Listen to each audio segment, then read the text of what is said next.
महेंद्रगढ़ वाले मामा का फ़ोन आया था। उन्होंने नाके चौराहे के पास धाराशाही धर्मशाला बुक करवा दी है। कल ही सबको वहाँ सामान सहित पहुँचने को बोला है। अम्मा ने कहलवाया है कि तुम कब चलोगी वहाँ। गरिमा ने पूरा ब्यौरा दिया। मैं तो कल नहीं जा पाऊँगी, परसों आखिरी पेपर है। तुम अम्मा बाबूजी के साथ चली जाना, मैं पेपर ख़त्म होने के बाद परसों ही पहुँच पाऊँगी।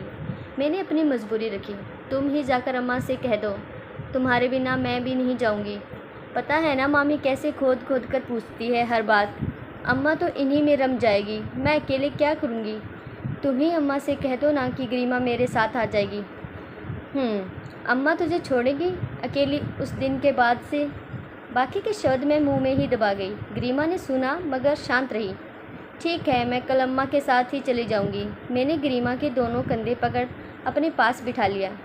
कल तो घर पर ही रहूंगी, परसों मेरे साथ ही कॉलेज चल लेना, कैंटीन में बैठ जाना, अपना थोड़ा काम ले चलना। मैंने गरिमा को थोड़ा सहज किया। आजकल मेरी बहन बहुत बड़ी हो गई है, मेरी हर बात चुपचाप मान लेती है, मन मार कर भी। शादी में पहनने के लिए कान गले का कोई बढ़िया सेट रख लेना। अब बनाव श्रृंगार से गरिमा कोसों दूर रहती। जब कभी अम्मा ज़ोर से घुड़क देती तब कुछ ओना बोना गले में टांग लेती। कैसी लड़की जन्मी है, सजने संवरने का कोई शौक़ ही नहीं है। तब गरिमा के साज श्रृंगार से बात उतरकर अम्मा की कोख तक आ ठहरती। तब अम्मा की सारी तावदारियाँ गरिमा पर 5-6 कड़वी चुभती हुई बातों से पूरी होती। जाने कैसी लड़की है, बस किताबें दे दो या पकवान बना बना कर हंसाते रहो। जिस घर जाएगी मेरी नाक कटाएंगी। अम्मा का फिर घंटों चलता। इससे दादी के कलेजे को मन भर ठंडक पहुंचती। अब गरिमा भी ढीठ बनी सारी बातें एक कान से सुनती, दूसरे से निकाल देती। कभी मैं भी टोक देती, क्यों री छोटी सी बाली डाल लेने से तुझे कितना भार आ जाता है। रोज़ किच किच सुनने की तेरी आदत हो गई है। मेरी बात सुनकर गरिमा होले से मुस्कुरा देती। उसकी एक मुस्कान मेरा सारा गुस्सा कपूर की तरह उड़ा देती। बहुत सुंदर मुस्कान थी मेरी गरिमा की। मुस्कुराती तो दोनों गालों पर गड्ढे पड़ जाते। खूब गोरा रंग, कुदरती तराशी हुई भौहें, घने घुंघराले बाल और तिस पर कमल से नैन।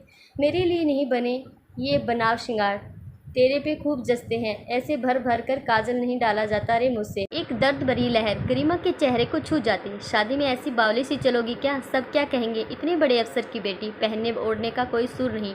मैं हुल्स कर बोल उठती। तो तू कर देना मेरा मेकअप शेकअप। इस बात को यहीं समाप्त कर गरिमा कमरे से निकल जाती। अगले दिन 3-4 जोड़े लाकर गरिमा ने मेरे बिस्तर पर फैला दिए। देख ले, अच्छे वाले यही हैं। उनमें एक बैंगनी रंग का चंदेरी सूट मैंने अलग किया। छोटी छोटी सुनहरी बूटियों वाला ये सूट गरिमा पर बहुत जचेगा। अम्मा का सच्चे मोती वाला सेट बिल्कुल मैच कर जाएगा। गरिमा के नाम पर तो अम्मा फटाफट सेट निकाल कर देंगी। मुझ लापरवाह को तो 100 ताकत पकड़ा देती है। हो भी क्यों न, काकू की बारात में अम्मा की 10 तोले की मटर माला बस खोते खोते ही बची थी। खैर, गरिमा बैंगनी रंग देख उखड़ गई। तुझे मालूम है ना मुझे हल्के रंग पसंद है। बस कर, सारे हल्के रंग के सूट भर रखे हैं। अभी से कैसा सन्यासी जैसा भेष धरे रहती है। मैंने अनजाने में फिर गरिमा का दबा जख्म कुरेद दिया था। बहुत दिनों बाद गरिमा की बड़ी बड़ी आंखों में महीनों से दबा पानी उतर आया था। मैं तुरंत खाट से उठकर उसके पास चली आई। तुझे जो पसंद हो वही पहन ले, तुझ पर तो सारे रंग फपते हैं। मेरे लिए अभी बातों को घुमाना आसान नहीं था। गरिमा खिड़की के पास जाकर ठहर गई। सामने ही तो था आदित्य का घर। लगा जैसे अभी सामने से घर से कोई आवाज़ देता सह-अधिकार यहाँ तक आ धमकेगा। उन रेशमी दिनों ने बहुत सपने संजो दिए थे हम सबकी आंखों में। सामने पड़े खाली घर में जब आदित्य का परिवार आ बसा था, तब क्या मालूम था कि समय अपने किस किस रूप में हमें बांधता चला जाएगा। खूब सामाजिकता निभा लेने वाली अम्मा ने ही सबसे पहले नौकर के हाथ पानी चाय बिस्किट भिजवा कर गरिमा को ही साथ कर दिया था। जा पूछ आना, किसी और चीज़ की ज़रूरत हो तो बता दे। रात का खाना यहीं खाने को भी याद से बोल आना। गरिमा सिर हिलाती। इशरत वही बोल आई थी जो अम्मा ने कहा था। बाद में मुझे लगा कि गरिमा के इसी भोलेपन में आदित्य बंध गए होंगे। उस रात तो लगा ही नहीं कि दोनों परिवार पहली बार मिल रहे हैं। शुरू में तो हमारे घर का भेव उन्हें संकोच से भर गया था, पर हम सबकी सरलता ने तकल्लुफ़ी की दीवार को बहुत छीना कर दिया था। उन दिनों दादी ताया के घर के पास रहती थी, कभी कभार ही हमारे घर टिकती। अम्मा 2 बेटियों को जन्म देने की अपराधनी थी, जिसकी सज़ा आजीवन हमें और अम्मा को मिलती रही। गरिमा का रूप उनकी नफ़रत को ज़रा भी कम न कर पाया। वह होती तो पहले ही सामने बसे परिवार का कुल गोत्र निकलवा लेती। उस दिन गरिमा का जन्मदिन था। अम्मा जन्मदिन में सवेरे सूजी का हलवा ज़रूर बनाती। गरिमा जल्दी से नहा धोकर पूजा कर ले, पापा के दफ्तर जाने से पहले तेरा टीका कर दूँ। निक्की के साथ जाकर सामने भी हलवा दे आ, शाम के खाने के लिए भी बोल आना। अम्मा ने रसोई से ही आवाज़ दी। शाम को क्या बनाओगी अम्मा? तू बता क्या खाएगी? अम्मा की ममता उमड़ आई। आप तो सब अच्छा ही बनाती हैं। बूंद का खट्टा मीठा रायता मैं बना दूंगी। तुझे तो बूंदी का रायता पसंद नहीं लड़की, तेरा स्वाद भी बदलता रहता है। अम्मा ने गौर नहीं किया, पर गरिमा के गालों पर फैली लाली बहुत कुछ कह तो रही थी। क्यों भाई, आजकल गाने बहुत गुनगुनाए जा रहे हैं। कब से चल रहा है ये सब? अब हमसे ही पर्दा। आज मेरा मन किया कि गरिमा की जम कर खिंचाई करनी तो बनती है। मेरी जगह कोई और गरिमा का हमराज बनने जा रहा है और मुझे खबर नहीं। क्या है, कुछ भी बोलती हो? गरिमा मुझसे आंखें नहीं मिला पा रही थी। सच्ची? तो ये बूंदी का रायता कब से खाने का शौक़ हो गया? अब हो गया, स्वाद बदलता रहता है। आज तुझे देर नहीं हो रही कॉलेज जाने में? अम्मा की बात दोहरा कर वह बात को मोड़ना चाह रही थी, मगर ये राज वाज का गहरा होते जाना मुझे पसंद नहीं था। सो बात तो अभी होनी थी। मैं ढीठ बनी खड़ी रही। अब क्या है, जाना यहाँ से। गरिमा खिंच रही थी। तो बता दो ना। अरे बाबा कुछ नहीं, मुंह से निकल गया मेरी माँ। तो फिर अपने गालों से कहो ना कि वह तुम्हारी चुगली ना करे। मैंने तिरछी नज़रों से गरिमा को देखा। जब कुछ है ही नहीं। ठीक है, मैं आदित्य से पूछ आती हूँ फिर, कहती हुई मैं बाहर जाने लगी। कैसा गजब करती है बावली, क्या सोचेंगे? ओहो वे गजब, बात यहाँ तक पहुँच गई, मुझे खबर तक नहीं। मगर ये प्रेम कहानी शुरू कहाँ से हुई? उनको कुछ नोट्स चाहिए थे। उस दिन मैं वही देने गई थी।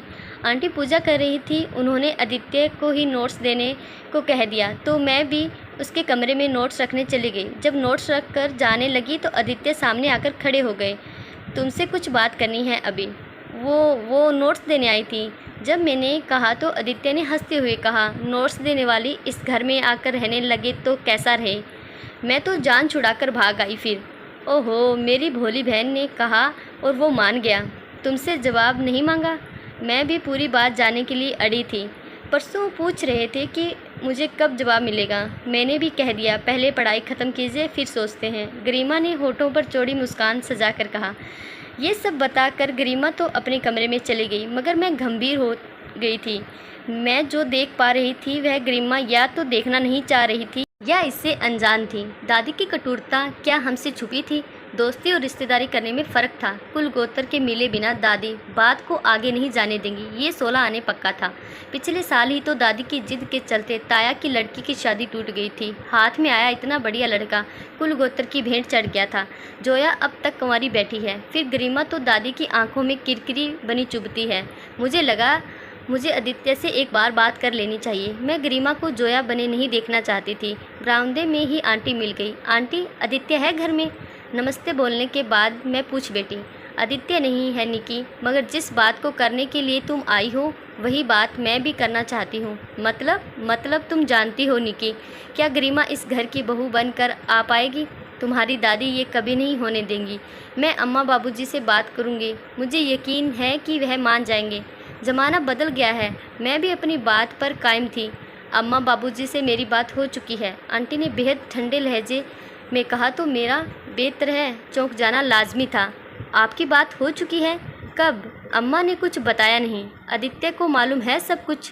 मैं हक्का बकाई दनादन सवाल करती रही। हाँ, वह दोनों आए थे मिलने, मैंने ही बात छेड़ी थी। बात भी इसीलिए उठाई थी कि मुझे लगा शायद ज़माना बदल गया है, मगर तुम्हारे बाबूजी ने बात पूरी होने से पहले ही इस रिश्ते से इनकार कर दिया।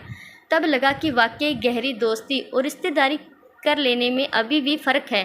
मैंने आदित्य को समझा दिया है, उसने यही दिखाया है कि वो समझ चुका है सब, मगर दर्द बहुत गहरा है, वक्त लगेगा भरने में। गरिमा इस घर में बहू बनकर आती तो मुझे बहुत खुशी मिलती। तुम समझाना उसे, आदित्य की तरह वह भी समझ जाएगी। हम शायद अगले महीने नए शहर में शिफ्ट हो जाएंगे। यहाँ रहेंगे तो मेरा काम बहुत कठिन हो गया था। आदित्य चला गया, सामने का घर फिर खाली हो गया था, मगर इस बार किसी और के मन को भी खाली करके।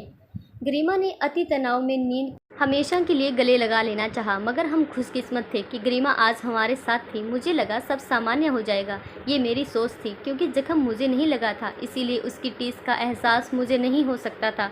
मुझे लगता रहा कि दोनों अपने अपने हिस्से का आधा आधा दर्द पी रहे हैं। मेरे ही कहने पर आज गरिमा ने बैंगनी सूट पहना था, छोटी छोटी सुनहरी बूटियों वाला। सच्चे मोतियों की माला पहन वह परी लग रही है। आज उसके चेहरे पर वही सुंदर सी गालों में 2 गड्ढे पड़ जाने वाली मुस्कान सजी है। कमरे में वापस आने पर गरिमा ने बैग से निकाल कर एक कार्ड मेरे हाथ में थमा दिया। आदित्य संग मानवी, ये तुझे कहाँ मिला? आदित्य ने हाँ कह दी। अम्मा की हिसाब किताब की डायरी में रखा था। देखा नानी की, ज़िंदगी में हिसाब किताब ही काम आता है। आशा करती हूँ आपको ये कहानी ज़रूर अच्छी लगी हो। ऐसी ही कहानी रोज़ सुनने के लिए प्लीज़ चैनल को सब्सक्राइब ज़रूर कीजिए।